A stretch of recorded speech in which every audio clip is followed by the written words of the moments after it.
بسم الله الرحمن الرحيم. أعزائي المشاهدين، أهلا بكم في حلقة جديدة ولقاء جديد على قناتكم ملعب أبو الأداهيم. في البداية نبدأ الحلقة بخير ما نبدأ به، الصلاة على رسول الله. اللهم صل صلاة كاملة وسلم سلاما تاما على سيدنا محمد صلى الله عليه وسلم، صلاة تنحل بها العقد وتنفرج بها الكرب وتقضى بها الحوائج وتنال بها الرغائب وحسن الخواتيم، ويستسقى الغمام بوجهه الكريم، وتشرح بها صدورنا وتيسر بها أمورنا وتفرج بها كروبنا يا رب العالمين، وعلى آله وصحبه وسلم تسليما كثيرا إلى يوم الدين.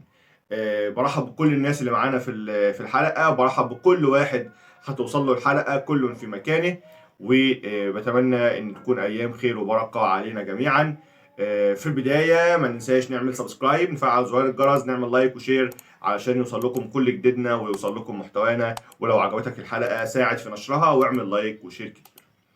طبعا كأس الأمم الأفريقية خلصت من فترة، خلصت من حوالي أسبوع، ولكن زي ما انتم عارفين برضو في آخر لايف طلعنا مع حضراتكم فيه كنت قلت لكم ان احنا خلاص الحلقة او التغطية بتاعتنا لكأس الأمم الأفريقية انتهت بخسارة المنتخب المصري لنصف النهائي أمام السنغال، وخسارتنا في المركز الثالث والرابع بضربات الجزاء أمام نيجيريا.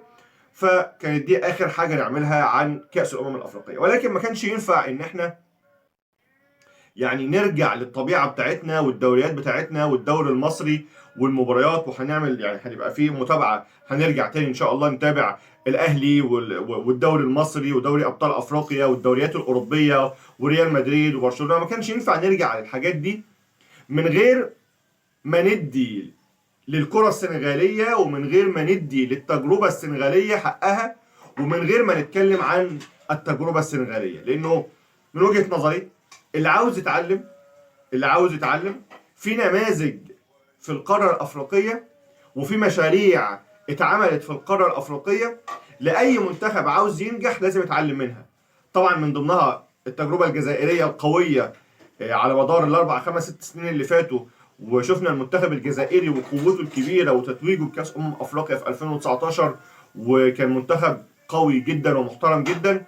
بعد كده التجربة المغربية القوية جدا واللي بنشوف ثمارها لغاية دلوقتي، سواء مع المنتخب الأول ووصوله لرابع العالم في إنجاز أفريقي ضخم، أو حتى مع المنتخبات السنية المختلفة ومنتخبات الشباب والناشئين، أو حتى المنتخب المحلي أو الكرة النسوية، والتجربة السنغالية واللي احنا هنتكلم عنها النهاردة واللي لازم نديلها حقها جدا. يعني خليني في الأول يا صديقي أقول لك إنه السنغال في كرة القدم، دولة السنغال في كرة القدم قبل سنة 2000 حاجة، قبل سنة 2000 حمادة، والسنغال في كرة القدم بعد سنة 2000 حمادة تاني خالص.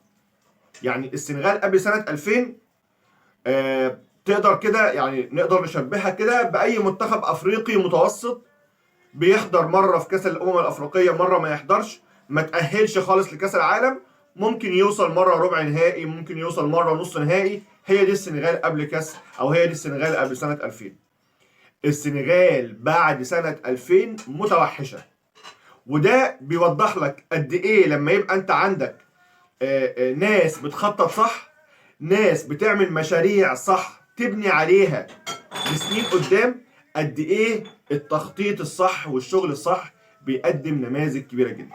خليني مثلا اقول لك، وانا يعني مجهز للحلقه ومذاكر شويه في كره القدم السنغاليه، خليني اقول لك مثلا انه منتخب السنغالي قبل سنه 2000 اللي انا بقول لك عليه كان حماده تاني خالص ده، او حماده بسيط ده.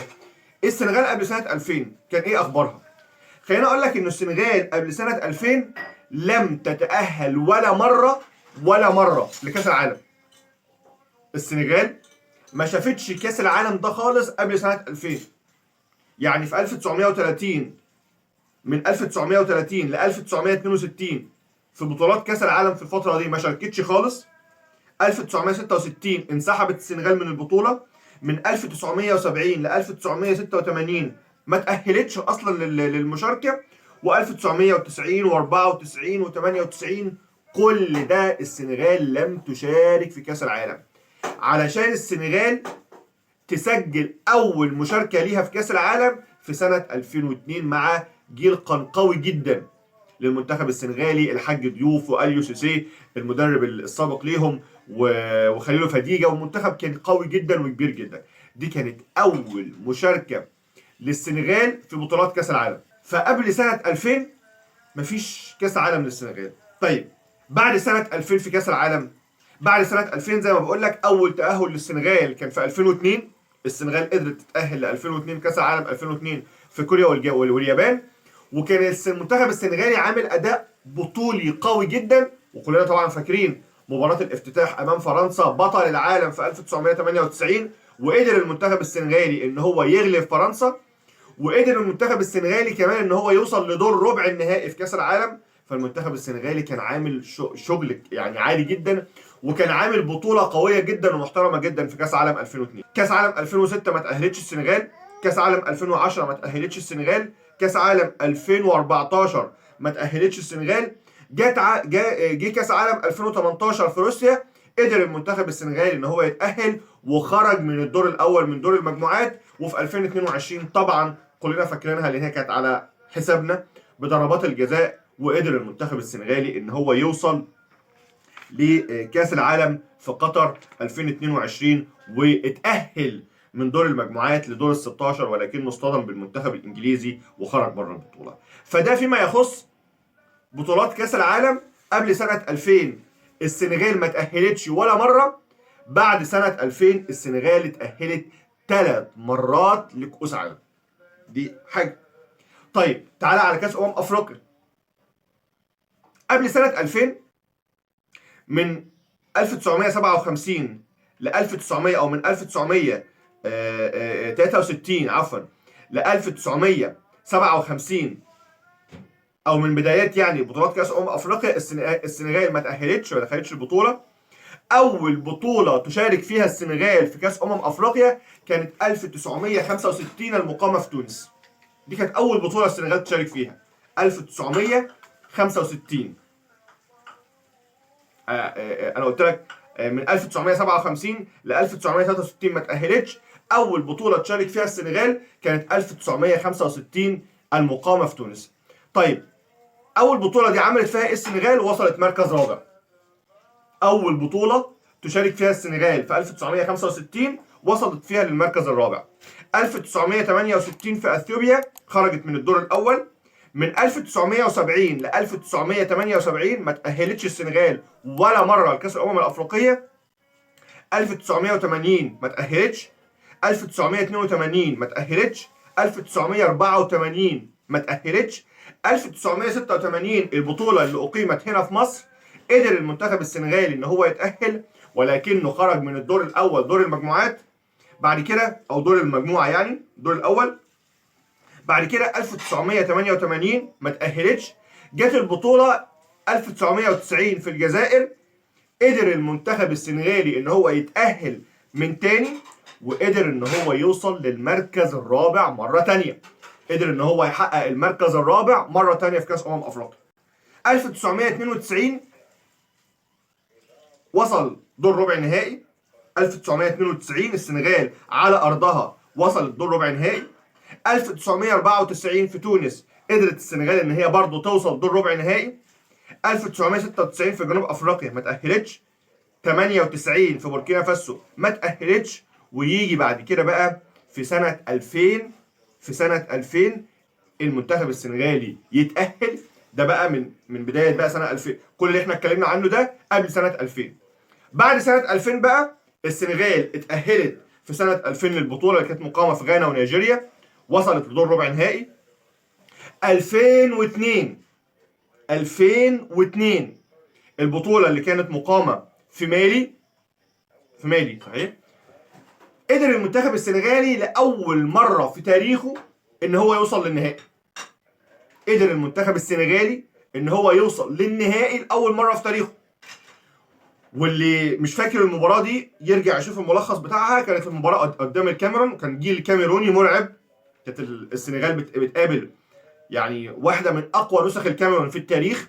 ولو أنتم فاكرين الماتش دوت، الكاميرون كانت لابسة بقط كده اللي هو التيشيرت الغريب بتاعهم بتاع كرة السلة ده اللي شبيه بكرة السلة يعني اللي بقط. السنغال عملت واحدة من أقوى مبارياتها ومن واحد من أقوى النهائيات، وزي ما الكاميرون ضيعت، السنغال كانت عندها فرص كتير جدا وضيعت فرص كتير جدا ووصلت للمرمى الكاميروني، ولكن الحظ ما كانش معاها.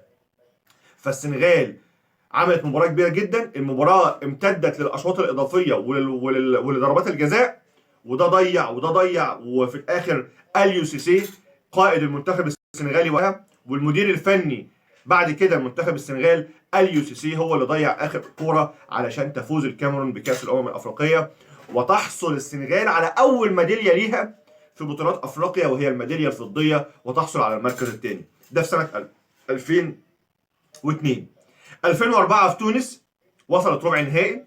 2006 اللي كانت على ارضنا هنا خرجت من نص نهائي في المباراه الشهيره اللي كانت قدامنا بتغيير احمد حسام ميدو بعمرو زكي، والخناقه اللي كانت ما بين كابتن حسن شحاته واحمد حسام ميدو وكل مره، والمشهد اللي احنا كلنا عارفينه ده. ونزل عمرو زكي قدر ان هو كانت المباراه النتيجه 1-1، النتيجه 1-1، ونزل عمرو زكي قدر ان هو يسجل الهدف الثاني لمنتخب مصر ويكسب المنتخب المصري ويتأهل منتخب مصر وتلعب السنغال مباراة المركز الثالث والرابع وتحصل على المركز الرابع في 2006.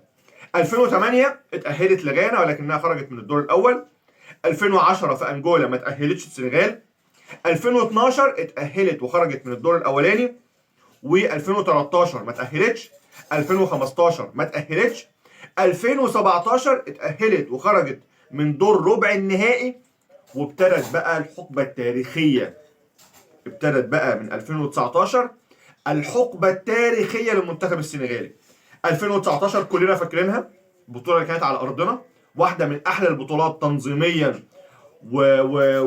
وأهداف وماتشات، كانت بطولة قوية جدا على أرضنا هنا في مصر. 2019 كان بداية الجيل المرعب للسنغال زي ما بقول كده. قدر المنتخب السنغالي ان هو يوصل لدور نص للمباراة النهائية عفوا، ويقابل نسخة مرعبة من منتخب الجزائر. وعلى الرغم من ان المنتخب السنغالي خسر المباراة 1-0 بالهدف طبعا اللي كلنا فاكرينه، هدف بغداد بنجاح في الدقيقة الثالثة لما الكرة عملت لوب كده من ورا الحارس ويعني نزلت في مرماه في الدقيقة الثالثة. لكن السنغال عملت مباراة كبيرة جدا وضيعت فرص كتير جدا في المباراة، وكان ليها هجمات خطيرة جدا زي ما الجزائر كانت كانت السنغال برضو بتحاول، والسنغال ضيعت فرص كتير جدا. ولكن المنتخب السنغالي عمل مباراة كبيرة جدا، ولكن المنتخب السنغالي خسر المباراة في الآخر. يعني تحصل السنغال على تاني ميدالية ليها، والتاني مرة توصل السنغال للنهائي وتفشل في تحقيق اللقب وتحصل على المركز الثاني لتاني مرة في تاريخها. ده في 2019. نيجي بقى ل 2021 في الكاميرون، والمباراة النهائية اللي كانت معانا كلنا فاكرينها، مباراة كانت قوية جدا في 2021 مصر والسنغال، ومباراة كانت قوية. احنا ضيعنا وهم عملوا بصراحة مباراة ملحمية كبيرة جدا، هم كانوا الأخطر. احنا طبعا ضيعنا فرص، لو انتوا فاكرين معانا فرصة مروان حمدي اللي كانت بالراس، كان في برضه لاعب من عندنا شاط كرة قوية وشالها مندي، فكان لنا بعض يعني الهجمات الخطيرة، ولكن السنغال كانت أقوى وأخطر وكانت بتوصل أكتر وضيعت فرص كتير جدا، وضيعت ضربة جزاء عن طريق ساديو ماني في أول المباراة. فالسنغال كانت عاملة مباراة قوية جدا، وفي الآخر بضربات الجزاء بعد ما مهند لاشين ضيع وبعد ما محمد عبد المنعم ضيع من جانبنا في ضربات الجزاء. طبعا جاباسكي قدر ان هو يتصدى لضربه جزاء، ولكن قدر المنتخب السنغالي وساديو ماني بيحط الضربه الاخيره علشان تتوج السنغال باول بطوله ليها في كاس افريقيا في تاريخها، في بطولات كاس الافريقيه. بعد كده 2023 البطوله اللي كانت في كوت ديفوار خرجت من دور ال 16، وفي 2025 البطوله اللي لسه خلصانه بتوصل السنغال للمره الرابعه في تاريخها للمباراه النهائيه امام المغرب بعد اداء قوي جدا طول البطوله، وكان واحد من اقوى المنتخبات اللي موجوده في البطوله. وبيقدر المنتخب السنغالي ان هو يحصل للمره الثانيه في تاريخه على كاس الافريقيه، وفي اقل من 5 سنين او في خلال 5 سنين، 5 سنين بالظبط او 4 سنين كمان، المنتخب السنغالي ان هو يحصل على كاس افريقيا مرتين في تاريخه. السنغال وصلت للمباراة النهائية في كأس أفريقيا 4 مرات، بتخسر مرتين وبتحصل على المركز الثاني، بتكسب مرتين وبتحصل على بطولة كأس أفريقيا. السنغال مش بس في كرة القدم، ومش بس الفريق الاولاني، ومش بس المنتخب الاولاني هو اللي بقى قوي. لا، لما بقول لك انه في مشاريع وفي تجربة وفي ناس بتفكر وفي ناس عملت مشاريع في السنغال، وفي ناس يعني عملت خطة في السنغال واشتغلت ودرست ويعني اسست صح، فبيطلع النهج صح. خليني اقول لك انه مش بس المنتخب السنغالي الاول هو اللي يعني متطور وهو اللي بياخد بطولات. خليني اقول لك انه حتى كمان الفئات السنيه الثانيه، انا كمان مجهز لك الفئات السنيه الثانيه. خليني اقول لك مثلا انه في 2023 قدر المنتخب السنغالي اقل من 17 سنه ان هو يحصل على كأس افريقيا لاقل من 17 سنه لاول مره في تاريخ السنغال. في 2023 المنتخب السنغالي قدر ان هو يحقق كأس افريقيا لاقل من 23 سنه لاول مره في تاريخ السنغال في كرة القدم.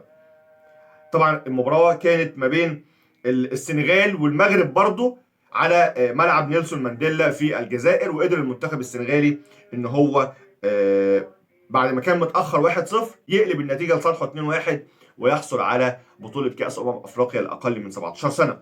مش بس منتخب 17 سنة هو اللي كان قوي، كمان منتخب افريقيا لاقل، او منتخب السنغال لاقل من 20 سنه برضه هو كمان بيعلي، كلهم بيعلوا على بعض. المنتخب الاولاني ويجي منتخب اقل من 17 سنه، يجي منتخب اقل من 20 سنه، ويقدر ان هو في 2023 برضه يحصل على بطوله كاس افريقيا لاقل من 20 سنه، البطوله اللي كانت هنا في مصر. وقدر المنتخب السنغالي في المباراه النهائيه ان هو يكسب منتخب جامبيا 2-0 علشان السنغال تحصل على اول بطوله في تاريخها برضه لكاس افريقيا تحت 20 سنه. في 2022 بقى كان برضه منتخب السنغال بيحصل على بطوله كاس افريقيا للاعيبه المحليه برضه لاول مره في تاريخ السنغال. اول بطوله يحققها المنتخب السنغالي في تاريخه لبطوله كاس افريقيا للمحليين، يقدر المنتخب السنغالي ان هو يحققها في 2022. وعندك بقى كاس الافريقيه للكره الشاطئيه، وبرضه كانت في بطوله برضه في 2022 برضه قدر المنتخب السنغالي ان هو يحصل على البطوله على صالح المنتخب المصري او ضد المنتخب المصري برضه في النهائي. في 2022 ده كانت دي المره السابعه في تاريخ السنغال ان هو يحصل على بطوله كاس افريقيا. بالمناسبه هم اصحاب الرقم القياسي في التتويج بالبطوله كره القدم الشاطئيه، 7 القاب للسنغال. المره اللي في 2022 دي او البطوله اللي حققوها في 2022 على المنتخب المصري كانت دي المره الرابعه على التوالي. السنغال في البطوله او السنغال في بطوله كاس افريقيا للكره الشاطئيه زي ما بقول لك كده هي صاحبه الرقم القياسي بسبع القاب. لك ان تتخيل يا صديقي ان كلهم بعد سنه 2000. يعني اول بطوله في 2008 تاني بطوله 2011 2013 وبعد كده 4 سنين متتاليه او 4 مرات متتاليه 2016 2018 2021 2022. المره اللي انا بقول لك غلبوا المنتخب المصري في النهائي وقدروا ان هم ياخدوا البطوله.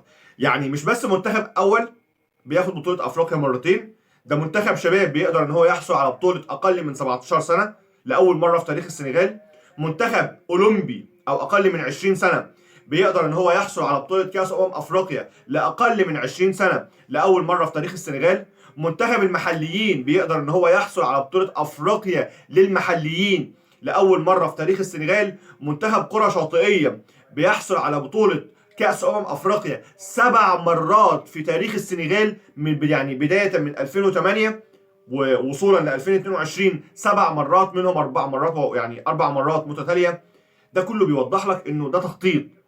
لا يمكن ان تكون منظومة كرة في دولة ما، لا يمكن ان تكون منظومة كرة في دولة ما ايا يكن الدولة تحقق كل هذه الانجازات في خلال 26 سنة بس. انا بكلمك في 2000 ل 2026، في 26 سنة بس يقدر المنتخب السنغالي او تقدر الكرة السنغالية ان هي تعمل كل ده من غير ما يكون في تخطيط ودراسة وكل حاجة صح.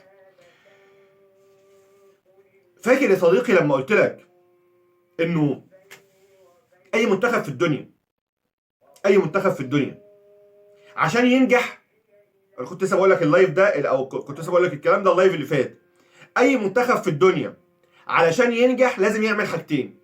لازم يا اما يعتمد على دوري قوي في بلده ومسابقه قويه ومنظومه قويه عنده في بلده وانديه قويه في بلده تطلع له لعيبه محليه قويه يعتمد عليها في المنتخب، او يعتمد على لعيبه محترفه بيطلع محترفين مفرخه، يطلع لعيبه محترفين لاوروبا ياسسهم صح، يتاسسوا صح، وبعد كده يعتمد عليهم. اي منتخب في العالم كده. ويا سلام بقى لو يعني تصادفت وفي منتخب عنده الاثنين، يعني يا سلام لو في منتخب عنده دوري قوي بيطلع له لعيبه قويه وعنده لعيبه محترفين اقوياء، يا سلام. اتفرج بقى على منتخب بقى ياكل الاخضر واليابس. ده اللي عملته السنغال. سؤال لك يا عزيز، يعني سؤال لك يا صديقي، هل تقدر تذكر لي 3 أندية سنغالية؟ ليه؟ ما نقدرش.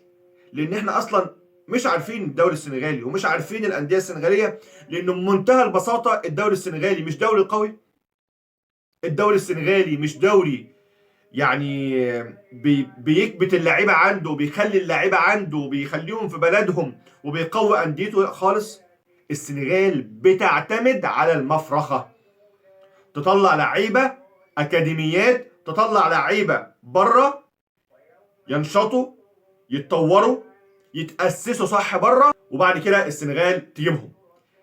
خليني اقول لك يا صديقي انه الاكاديميات، عشان برضو تعرف برضو انه كله تفكير وكله تخطيط، الاكاديميات اللي في السنغال دي كلها متأسسة بعد سنة 2000. يعني هقول لك اشهر مثالين لاكاديميتين.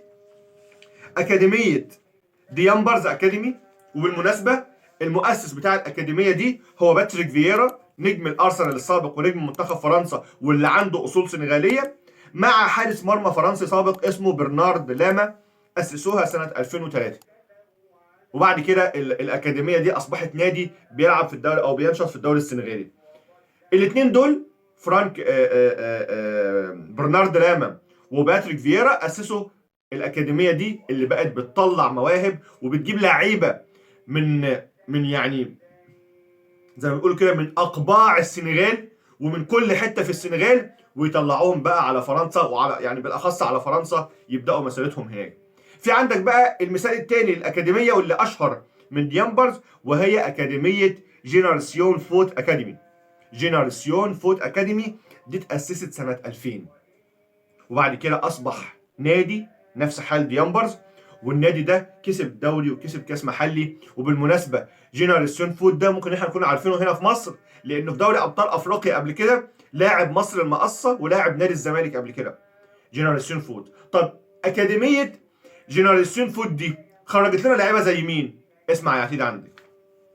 خرجت لعيبه كتير في تاريخ السنغال واسماء كبيره جدا، زي ساديو ماني قائد السنغال الكبير، اللاعب اللي لازم كلنا نقف ليه تحيه يعني وتقدير واحترام، لانه بيثبت انه قائد حقيقي لمنتخب السنغال.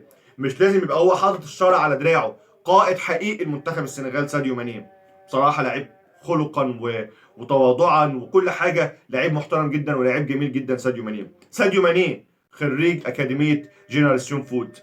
اسماعيل صار خريج اكاديميه جينيراسيون فوت. حبيب ديالو، بابي مطار صار، كل اللعيبه دي وغيرهم كلهم خريجين اكاديميه جينيراسيون فوت اكاديمي. هي دي السنغال، اكاديميات، انديه مش معروفه جماهيريا، مش مشهوره افريقيا، ما بتنافسش لا على كونفدراليه ولا على بطوله دوري ابطال افريقيا ولا يهمها الحاجات دي. دي انديه تاسس صح، تبني صح، او تجيب لعيبه توضبهم تخرجهم بره يتاسسوا يتعلموا يتدربوا، ييجوا بعد كده بقى يستفيد منهم المنتخب السنغالي والكره السنغاليه. عايز اقول لك يا صديقي، السنغال بتعمل كده ومش بتعتمد على انه اللعيب لازم لما يخرج بره يكون بيلعب في ريال مدريد وفي باريس سان جيرمان وفي مانشستر سيتي، ولازم تكون التشكيله كلها محترفه في اكبر انديه العالم. خالص يا صديقي، انا معايا التشكيله بتاعه اللعيبه او بتاعه منتخب السنغال اللي واخد بطوله 2025 دي. احسن اتنين فيهم او اعلى اتنين فيهم نيكولاس جاكسون بيلعب في بايرن ميونخ الالماني، و ابراهيم مباييه بيلعب في باريس سان جيرمان. دول اعلى ناديين في التشكيله بتاعت السنغال، دول اعلى ناديين في العالم، بايرن ميونخ وباريس سان جيرمان. البقيه بقى بيلعبوا فين؟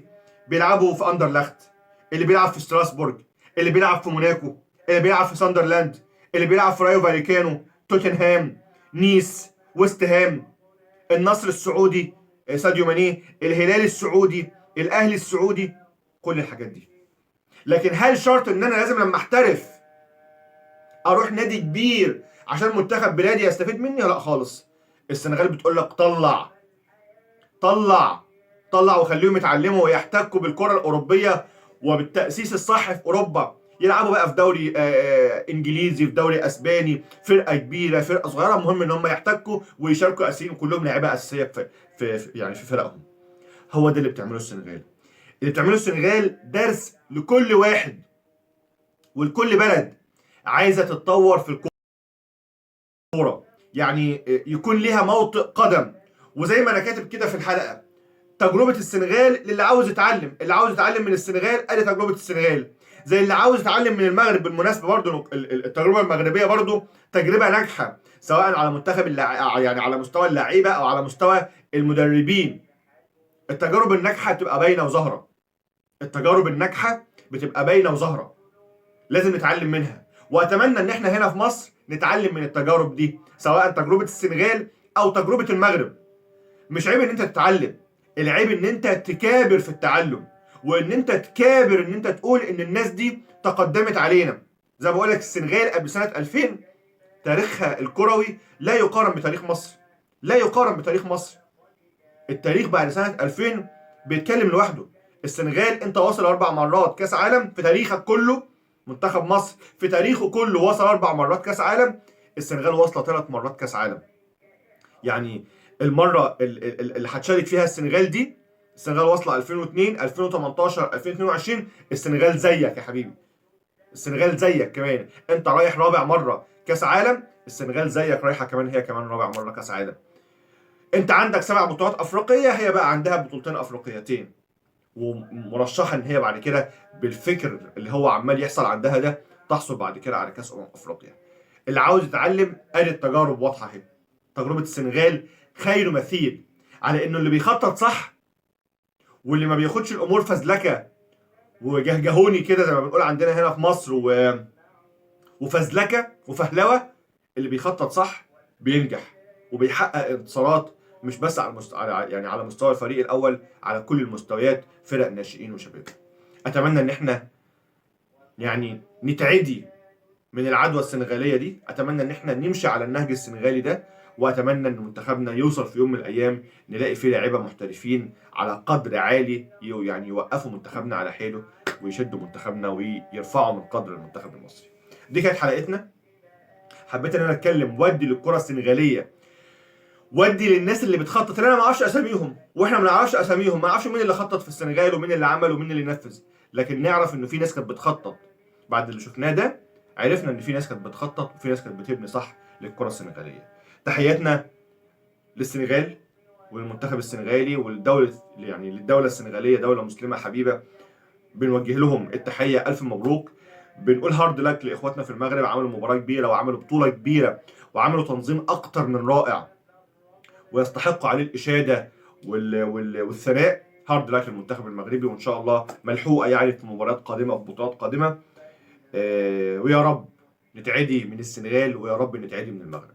في النهايه اتمنى من حضراتكم، يعني اللي وصل معانا للنقطه ديت، انتوا كلكم على راسي، ويعني بوجه لكم كل التحيه والتقدير. اتمنى من حضراتكم دعما للقناه، سبسكرايب، تفعيل زرار الجرس، لايك وشير، علشان يعني تساعد لو عجبك المحتوى، تعمل لايك وشير على قد ما تقدر عشان تساعد ان المحتوى يتنشر اكتر على منصه اليوتيوب ويشوفوا اكبر عدد ممكن من الناس. يومكم زي الفل، يومكم حلو زيكم. اشوفكم ان شاء الله على خير في حلقات جديده ولايفات جديده. استودعكم الله، السلام عليكم.